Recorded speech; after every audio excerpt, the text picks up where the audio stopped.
आदाब, मैं हूं विशाल आजम और आप देख रहे हैं खबर खास। माहौल चुनावी है, बताया जा रहा है मौसम गुलाबी है। जी हां, जो पार्टी इक़्तिदार में है उसके मुताबिक मौसम गुलाबी है, लेकिन जो पार्टी बरसर इक़्तिदार को हटाकर इक़्तिदार में आने की मुतमन्नी है उसका कहना है कि मौसम गुलाबी नहीं बल्कि शासन में खराबी है।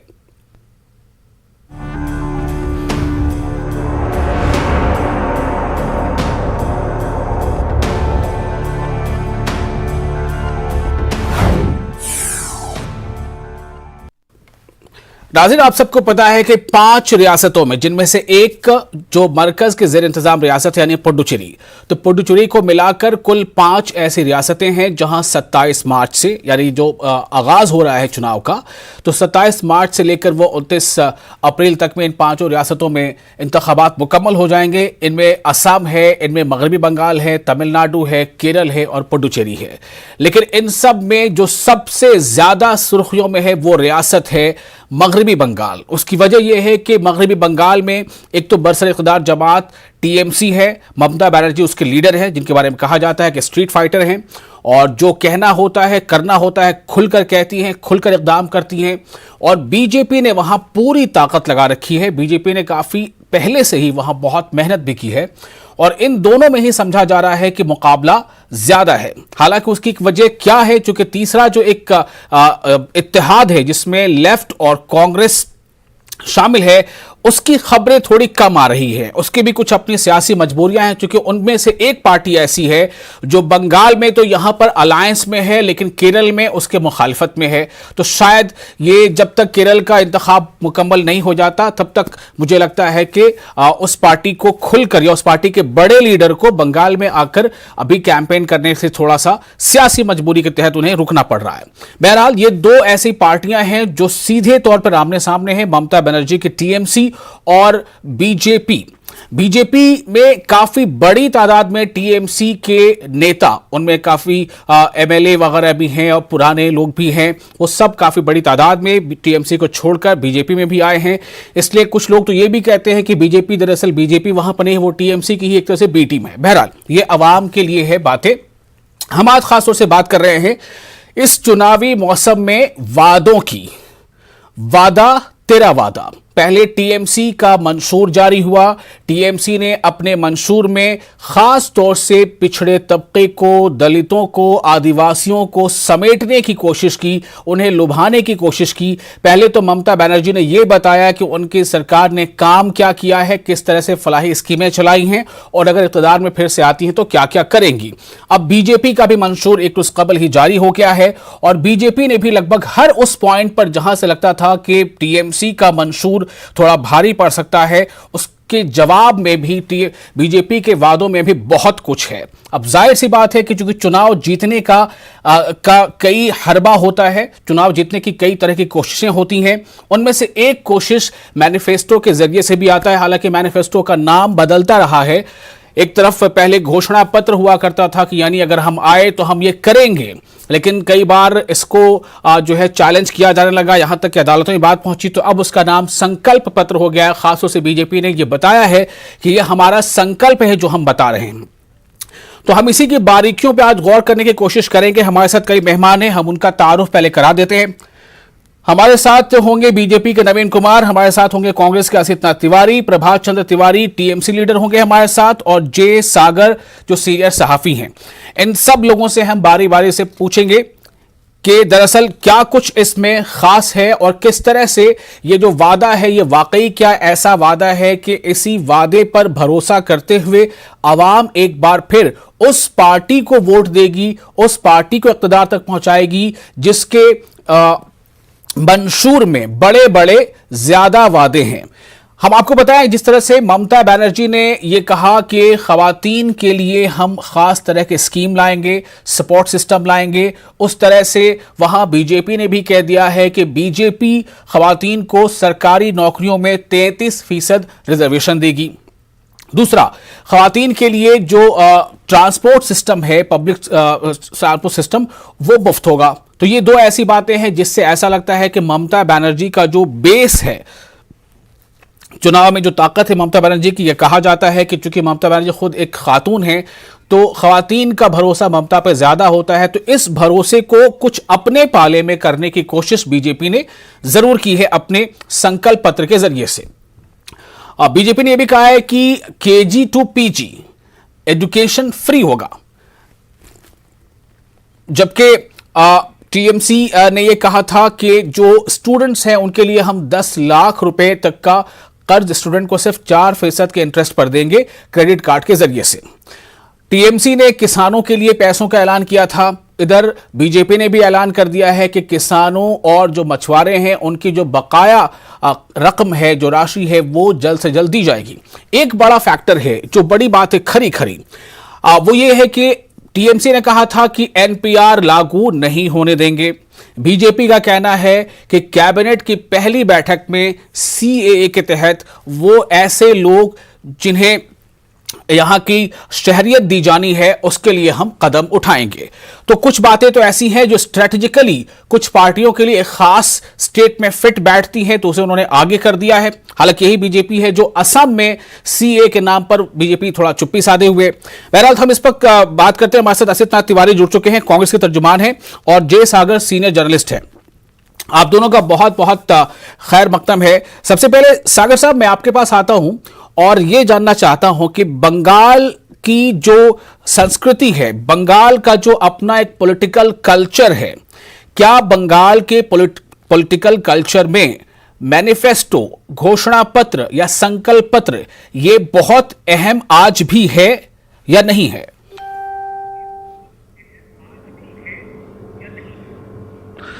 देखिए, जैसा कि आपने अब शुरुआती लाइन पे आपने कहा था, जो जुमला था आपने इस्तेमाल किया था, वादा तेरा वादा, मैं उस पे ही आता हूं कि ये जो संकल्प पत्र कहें, घोषणा पत्र कहें या मैनिफेस्टो कहें, जो भी उस पर अमली जामा पहना दे, मुद्दा यही होता है कि ये सिर्फ एक फर्जी चीज है जो इलेक्शन के जमाने में जो है पार्टियां जो हैं आती हैं और अपने अपने तरीके से लोगों को लुभाने के लिए ये सारे वादे या सारे संकल्प या सारे इरादे सामने रखती है। बुनियादी रूप से अगर आप देखें तो पश्चिम बंगाल में यानी मगरबी बंगाल में इसका कोई खास असर नहीं पड़ता है और लोग इसको शाम के प्रेस कॉन्फ्रेंस के वक्त टीवी पे जरूर देख लेते होंगे और शाम के टीवी डिबेट पर इस पे चर्चा जरूर होगी, लेकिन अगले ही दिन से इन बुनियादी मुद्दे जो है, जमीनी जो चीजें हैं, उस पर फिर से नजर जाती है और वो ज्यादा मायने रखता है। बंगाल की जो तहजीब है या मगरबी बंगाल की जो तहजीब है, इसमें सिर्फ यही है जो उनकी निजी जिंदगी के बारे में कौन सोच रहा है और जो बातें यहाँ के जो बड़े बड़े आला नेता हैं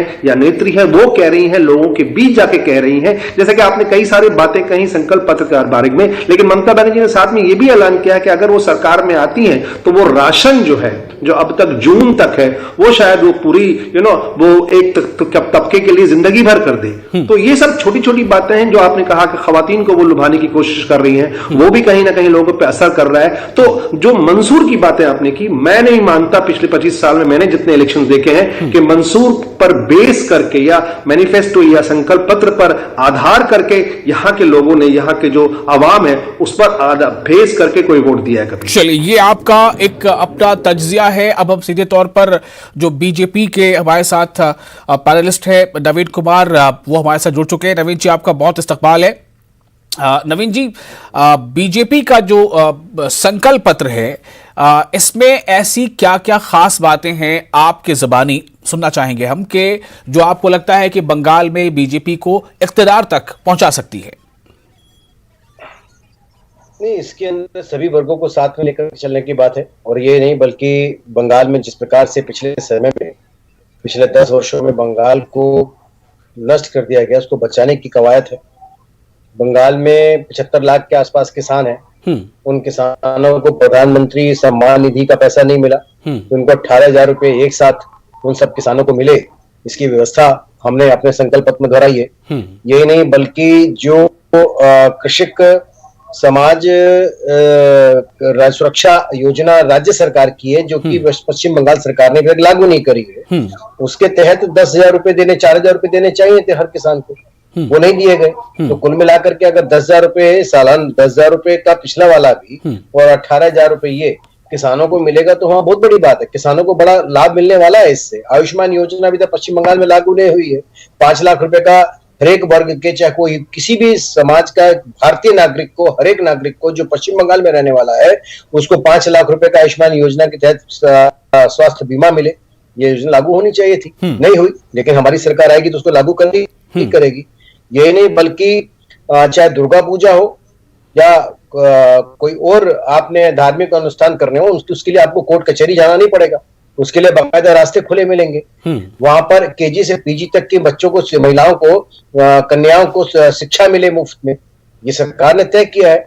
नवीन जी, हमारी सरकार ने जी अर्धसैनिक बलों के लिए जो जितने बॉर्डर हैं, क्योंकि बांग्लादेश लगातार बांग्लादेश बॉर्डर से जुड़ा हुआ पश्चिम बंगाल है, तो उसमें सीसीटीवी कैमरे की निगरानी को फुल प्रूफ किया जा सके, इसकी व्यवस्था की गई है। जो पीडीसी का राशन है वो सही तरह से बटे और लोगों तक, घर तक पहुंचे, उसकी व्यवस्था की 60 वर्ष से ज्यादा की उम्र को 3,000 रुपए की मासिक जो उनका पेंशन है वो राज्य सरकार को दी जाए। 100 करोड़ से ज्यादा का इसके लिए फंड रखा गया है। ठाकुर पंचानन बर्नन की भव्य प्रतिमा वो भी हमने लगाने की बात वहां पर करी है पश्चिम बंगाल में। पश्चिम बंगाल के अंदर जो शरणार्थी रहे हैं उनके लिए सीए कानून ला करके, पहला कैबिनेट में पास करके 70 वर्ष से जो लोग वहां रह रहे हैं उनको नागरिकता देने का काम जो है वो भी हमारी सरकार ने संकल्प। ठीक है, मैं फिर आपके पास आता हूं नवीन जी। बहुत सारी बातें तो हमने बता दी है, हमारे पास ग्राफिक्स से भी सारे पॉइंटर्स चल रहे हैं। हमारे साथ असित नाथ तिवारी जी हैं, मैं थोड़ा आपको और रोकूंगा। प्रभात चंद्र तिवारी टीएमसी लीडर हैं, उनसे जो कि उनका मंशूर जारी हो चुका है। प्रभात चंद्र तिवारी जी, क्या बीजेपी ने अपना मंशूर जारी करके, यानी अपना संकल्प पत्र जारी करके टीएमसी के हर उस वादे का जवाब दे दिया है? और ये जो बातें टीएमसी ने, बीजेपी ने साथ साथ कही है कि जो पब्लिक ट्रांसपोर्ट सिस्टम है महिलाओं के लिए, खवातीन के लिए वो मुफ्त होगा और 33% रिजर्वेशन खवातीन के लिए सरकारी नौकरियों में होगा। क्या प्रकाश चंद्र तिवारी जी, प्रभात चंद्र तिवारी जी, आपको यह लगता है कि जो खवातीन का एक बेस माना जाता था टीएमसी के ताकत का, क्या उस पर सेंध लगाने की बीजेपी की ये कोशिश है?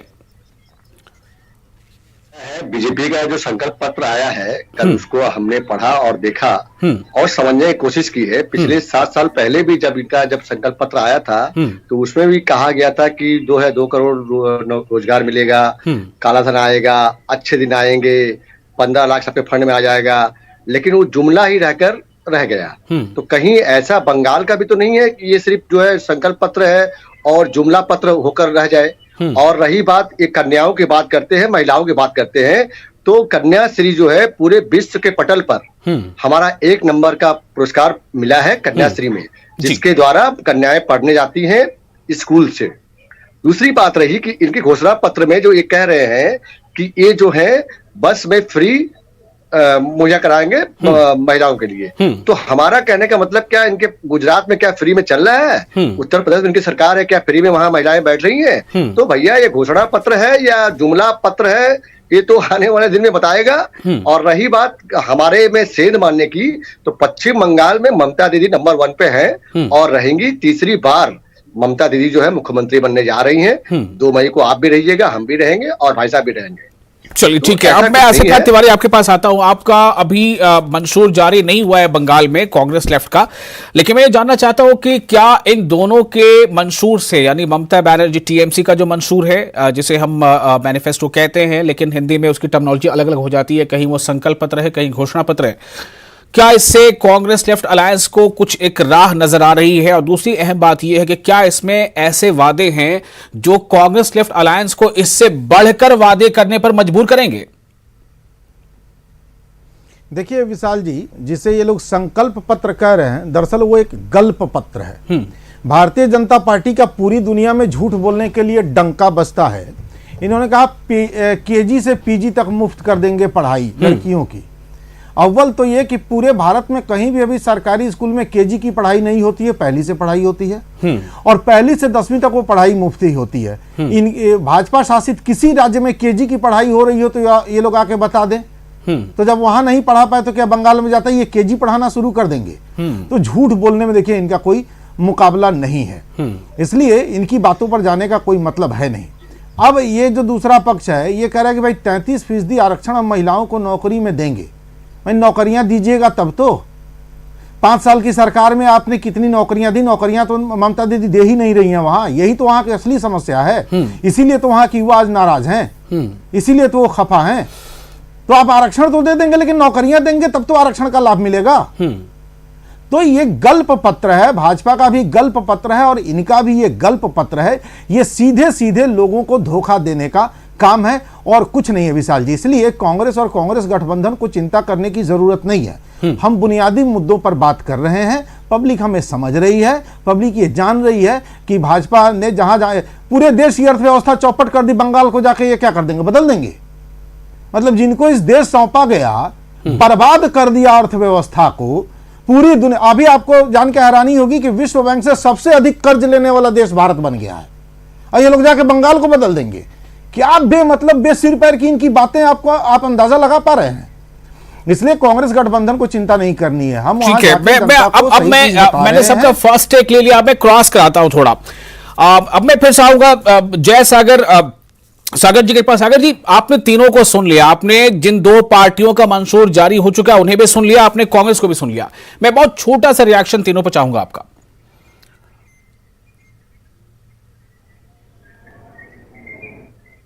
देखिए, आवाज पूरी तरह से नहीं आ रही, लेकिन मैं थोड़ा बहुत जो समझा हूं, और मैं सिर्फ ये इतला कर दूं तीनों भाइयों को यहाँ पर जो तीनों पार्टियों से हैं कि कांग्रेस ने भी अपना मंसूर जो है 1 घंटा पहले जारी कर दिया है और वहां पर भी उन्होंने 8 पॉइंट का एजेंडा दिया है। महिलाओं की सुरक्षा, पढ़ाई लिखाई और ये सब कर दिया है। एक और उनका स्लोगन है, और कोई नहीं भूल, चुने नहीं कोई फूल, यही है उनका स्लोगन। हाँ, तो एनीवे, तो अब जो बातें जो जैसे कि बातें जो मैंने तीनों की सुनी, तीनों भाइयों की सुनी, मेरा ये मानना है कि जो लगातार जो मैंने शुरू में ये कहा, जो बातें मैंने कही कि घोषणा पत्र कहें या संकल्प पत्र कहें या मैनिफेस्टो कहें या आप कुछ भी कहें, ये सब फर्जी है। आज के डेट में हालात, जमीनी हालात कुछ और ही है। मैं कोलकाता में बैठकर कनॉट प्लेस या चाणक्यपुरी में क्या हालात है, वहां पर वहां के बुनियादी प्रॉब्लम्स क्या हैं, मैं उस पर टिप्पणी नहीं कर सकता। ठीक उसी तरह से दिल्ली में बैठकर जो पार्टियां जो संकल्प बना रही हैं बंगाल के लिए, वो मैं नहीं मानता वो जमीनी तौर से कारगर होगी। जो बुनियादी मुद्दे हैं यहां पर, वो जैसे कि कांग्रेस के साथी ने कहा कि बुनियादी मुद्दे हैं, नौकरी एक बहुत बड़ा समस्या है, नौकरी एक बहुत बड़ा मुद्दा है जो पिछले कई सालों से नहीं हुआ, जो ममता के खिलाफ जिस पर जो है बीजेपी कह रही है, सही बात है। और रहा सवाल बीजेपी के जो मैनिफेस्टो में या संकल्प पत्र में जो बातें हैं कि फ्री में आपका बस में आना जाना, तो जवाब उनको सही से मिला है कि दूसरे राज्यों में उनका नहीं है। मेरा यह मानना है व्यक्तिगत, अब फिर से यही मानना है कि यहां पर बुनियादी रूप से झगड़ा जो है, या जो दो पार्टियां, जो मेन दो पार्टियां जो लड़ रही हैं अपने सामने, वो लड़ रही है दो चीजों पर। एक जो है बीजेपी का मुद्दा है यहां पर कि appeasement of politics bye Mamata Banerjee, और ममता बनर्जी का यह मानना है कि बीजेपी सरकार जो है सिवाय राम उसके पास कोई मुद्दा नहीं है। तो यहां पर जो तहजीब है, बंगाल की जो तहजीब है, ये इन दो मुद्दों पर उनको चुनना है कि क्या उन्हें राम और रहीम के बीच में लड़ना है, या इंडिया और पाकिस्तान के बीच की बातें सुननी है, या उनके बुनियादी मसले जो है उन पर हल लाना है। जैसे कि अभी एक साथी ने कहा कि सीएए पर पहली कैबिनेट पे जो है इनकी बैठक होगी और उस पर जो हस्ताक्षर होगी। मेरा यह मानना है कि कहीं ना कहीं ये बहुत बड़ी भूल है, कहीं ना कहीं ये संकल्प पत्र में ये बहुत बड़ी भूल है। ये कोशिश जरूर है कि वोट को पोलराइज किया जाए, पूरे हिंदू वोट्स को एक जगह की जाए और मुसलमानों वोट्स को एक जगह की जाए। मेरा यह व्यक्तिगत फिर से मानना है कि ये एक बहुत बड़ी भूल हो गई, क्योंकि आसाम में इनका ये चीज नहीं चला और वहां पर वो चुप्पी साधे हुए हैं। और दूसरी बात यह कि आसाम में सीए के बारे में बीजेपी ज्यादा बोल नहीं रही है इस इलेक्शन में जितना कि बंगाल में। मैं नवीन जी आपके पास आता हूं, आपने सुना कांग्रेस के प्रवक्ता ने बीजेपी या आपकी बात पर क्या कुछ कहा है कि केजी कहां आप पढ़ा रहे हैं, या फिर ये कि मुफ्त कहां आप अभी पब्लिक सेक्टर में खवातीन को दे रहे हैं ये मुफ्त खिदमत, तो इस पर आपका क्या रिएक्शन है? मुझे लगता है कि पहली बात, जब जहां राजनीतिक जमीन जिन दलों की खिसक जाती है, वो खिसानी बिल्ली की तरह खंबा नोचना शुरू कर देते। हमने पश्चिम बंगाल का संकल्प पत्र जारी किया है जी। हर राज्य की अलग स्थिति है, हर राज्य के अंदर अलग अलग राजनीतिक संकल्प पत्र जारी किए गए हैं। और दूसरी बात, आसाम की जहां तक बात कर रहे हो, आसाम के अंदर कल गुवाहाटी के अंदर संकल्प पत्र भाजपा का जारी होगा। ध्यान से सुनिएगा, आप तो दिखाएंगे ही, मैं आपके माध्यम से बाकी जो पश्चिम बंगाल में बैठे हैं या उनके नेता इस समय जहां उपस्थित है उनको कहता हूं वो भी ध्यान से सुनेंगे। तो समझ में आ गया पश्चिम बंगाल के लिए हम क्या कर रहे हैं, जो पिछले 5 वर्षों में किया है यहाँ पर आसाम में, उसको हम आगे कैसे बढ़ाएंगे। रही बात विकास की, आपने कहा कि हमने पहले जुमले दिए, ये दिए, जो दूसरी पार्टी के नेताओं ने कहा। अगर आप देश की जनता को मूर्ख मत कहिए साहब, देश की जनता ने पहले से ज्यादा सीटें मैंडेट में भारतीय जनता पार्टी को दी हैं, और वो इसलिए दी हैं कि भाजपा ने जो कहा था वो उससे ज्यादा कर करके दिखाया है। देश की जनता बहुत समझदार है, पश्चिम बंगाल की जनता भी समझदार है और असम की जनता भी समझदार है। लेकिन मैं नवीन जी यहाँ पे थोड़ा सा मेरा एक सवाल करने का बनता है। वजह ये है कि जैसे जो वादे अभी हैं केजी से पीजी, तो क्या आप कोई एक एग्जांपल देंगे जहां पे किसी रियासत में आपकी हुकूमत है और आप वहां केजी से पीजी दे रहे हैं खवातीन को? हमारे यहाँ पर, हाँ बिल्कुल, मैं वही बताना चाहता हूँ। बहुत सारे राज्य ऐसे हैं, चाहे मैं पूर्वोत्तर के राज्यों की बात करूंगा, जहां पर कि हम लगातार महिलाओं को, बच्चियों को, छात्राओं को फ्री में शिक्षा दे रहे हैं। और यही नहीं, आप तो पीजी की बात करें, पोस्ट ग्रेजुएशन में भी इसका प्रावधान है। पिछले आप सेटिस्फाइड है जवाब से? अरे मेरा जवाब तो पूरा सुन लीजिए साहब, पहले से सेटिस्फेक्शन कहाँ देने लगते। 1,76,000 करोड़ रुपए का एजुकेशन का बजट जो है, हायर एजुकेशन का है केंद्र का। उस बजट के अंदर यही है कि जो बच्चे मेधावी छात्र पूरे देश भर के उसके अंदर जाना चाहेंगे पोस्ट ग्रेजुएशन के लिए, पीजी से पोस्ट ग्रेजुएशन के लिए, वो उसमें जा सकते हैं। तीसरी बात मैं कहना चाहूंगा कि पश्चिम बंगाल में अभी वो कह रहे थे कि रोजगार की समस्या पिछले 10 साल में तो ममता बनर्जी और उनके सहयोगी दल है ना साहब, तो उन्हीं के लिए तो अपने दल के बारे में बोल रहे हैं ना, उसी को दूर करने के लिए हमारे हैं। पश्चिम बंगाल के अंदर हिंसा जो है उसको रोकने के लिए तो हमारे हैं। पश्चिम बंगाल में धार्मिक उन्माद जो आप लगातार बढ़ा रहे हैं उसको रोकने के लिए तो हमारे। लेकिन टीएमसी ने अभी सवाल उठाया कि इससे पहले मरकज का वादा था 2 करोड़ नौकरियां सालाना, साल में 2 करोड़। अभी टीएमसी के प्रभाचंद तिवारी पूछ रहे थे आपसे, मैंने चूंकि बीच में कहने से उनको मना किया था, इसलिए आप एक काम करें, आप मेरी बात सुन लीजिए। जो हमारा घोषणा पत्र है, उस घोषणा पत्र को जो जिसको वो ये बता रहे हैं कि हमारे घोषणा पत्र में 2 करोड़ की नौकरियों के बारे में था, जरा आपको दिखा देना। आप तो चैनल पर हैं, अब नहीं लाएंगे तो ट्वीट कर दीजिए थोड़ी देर बाद। ये आपका जवाब पैदा करते हैं, ये लोग वो हैं जो लगातार लोगों के बीच में इसी प्रकार का भ्रम पैदा करने की कोशिश करते हैं। यही कारण है कि नेगेटिव पॉलिटिक्स के कारण ये लोग सिमटते जा रहे हैं। और अभी भी मैं कह रहा हूँ कि पश्चिम बंगाल में किसी भी राज्य में, प्रभात जी मैं आपके पास भी आ रहा हूं, पहले मैं आज कांग्रेस का रिएक्शन ले लेता हूं जी, प्लीज। कांग्रेस, जब गल्प पत्र ही जारी करना है तो क्या दिक्कत है? लिख दीजिए कि चांद उतार के आपकी अलगनी पे लटका दूंगा, क्या फर्क पड़ता है? गल्प पत्र है, कुछ भी लिख सकते हैं। जमीन लेने के लिए सीधा सवाल ये है, नवीन सर सीधा बताइए ना कि भाई आसाम में तो आपकी सरकार है, केंद्र में आपकी सरकार है, सीए क्यों नहीं लागू किया? काहे बंगाल के लोगों को धोखा दे रहे हैं झूठ बोल के? किसने कहा? आसाम में आपकी सरकार है ना, क्यों नहीं लागू किया? मैं आसाम के अंदर हूँ उस समय, और पिछले 10 दिन से हूँ आसाम में। आकर के देखिए पिछले 5 वर्ष के में कितना विकास हुआ है। यहाँ पर आप जाइए, अरे आपने सीए लागू क्यों नहीं किया? सवाल ये है ना, चले गए यहाँ पर लोगों के घरों के सवाल ये है कि बंगाल में जो आप सीए लागू करेंगे सरकार बनने के बाद, तो आसाम में तो आपकी सरकार है, क्यों नहीं लागू किया? बताइए ना। मैं वही कह रहा हूँ। अरे आप पश्चिम बंगाल पे आइए, आसाम पर भी आऊंगा। ठीक है, पश्चिम बंगाल पे टीएमसी। प्रभात जी मैं अब आपके पास आता हूं, आपको काफी देर से इशारा कर रहे हैं मुझे। प्रभात जी ममता बनर्जी ने नौकरियां नहीं दी हैं, और ममता बनर्जी ने यह वादा किया और अपने घोषणा पत्र में कि 5 लाख नौकरियां देंगे। बीजेपी भी वादा कर रही है कि हम हर परिवार से एक को नौकरी देंगे।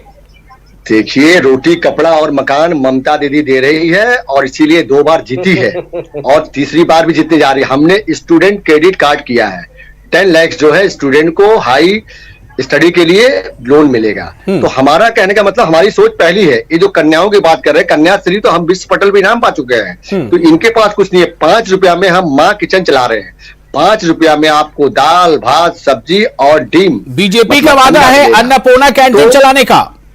अन्नपूर्णा ये तो हमारे कार्बन कॉपी कर रहे हैं ना, हमने तो घोषणा करके लागू भी कर दिया है, और पश्चिम बंगाल में चल रहा है। 5 रुपया में हम खाना खिला रहे हैं। तो हमारा कहने का मतलब है कि सबसे पहली बात तो ये कार्बन कॉपी करते हैं, और दूसरी बात ये जुमलाबाज है, ये पूरा क्लियर है। क्योंकि 7 साल में इन्होंने क्या किया है पूरा हिंदुस्तान देख रहा है। आप बताइए ना, उत्तर प्रदेश में उनकी सरकार है, इन्होंने क्या वहां लागू किया है? इनका जो है हरियाणा में सरकार है, इन्होंने लागू किया है। तो पश्चिम बंगाल में क्या करने वाले हैं? सबसे पहले तो ये जो है अपने प्रार्थी घोषणा करते हैं। अभी तो इन्होंने पूरे प्रार्थियों घोषणा नहीं की है, जबकि 4 दिन 5 दिन बाद जो है वोटिंग शुरू हो जाएगी। तो भारतीय जनता पार्टी को हम लोग भारत जलाओ पार्टी कहते हैं, और जुमला पार्टी भी कहते हैं। सर आप जो कुछ कहिए, पार्टी का नाम जो तय कीजिए, नवीन जी जो तय करें, आवाम को तय करना है कि किसके वादों पर कुर्बान होगा या किसके वादों को कोई झूठ का पुलिंदा बताएगा या मानेगा? नवीन जी, मैं फाइनल कमेंट के लिए आपके पास आ रहा हूं, 30 सेकंड। मेरे को केवल इतना कहना है कि अगर भाजपा के संकल्प पत्र में कुछ है नहीं तो टीएमसी हो, कांग्रेस हो, उनको इतनी बिलबिलाहट क्यों है भाई? पश्चिम बंगाल की जनता समझ रही है। प्लीज बोले दीजिए, मैं सबके पास आऊंगा जी। मेरा केवल इतना सा कहना है, पश्चिम बंगाल की जनता जानती है कौन उसका विकास कर सकता है, किसके हाथों में पश्चिम बंगाल पड़ सकता है, कहां पर सोनार बंगला बन सकता है, और वो भाजपा के साथ है। आने वाले समय में आपको नजर आएगा। ठीक है, आज से 30 सेकंड फाइनल कमेंट।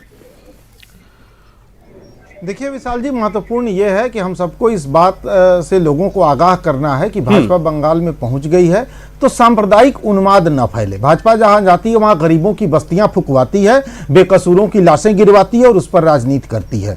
लाशें दोनों तरफ से ये गिरवाती है, ऐसा नहीं है। ये हिंदुओं को भी मरवाएगी, मुसलमानों को भी मरवाएगी।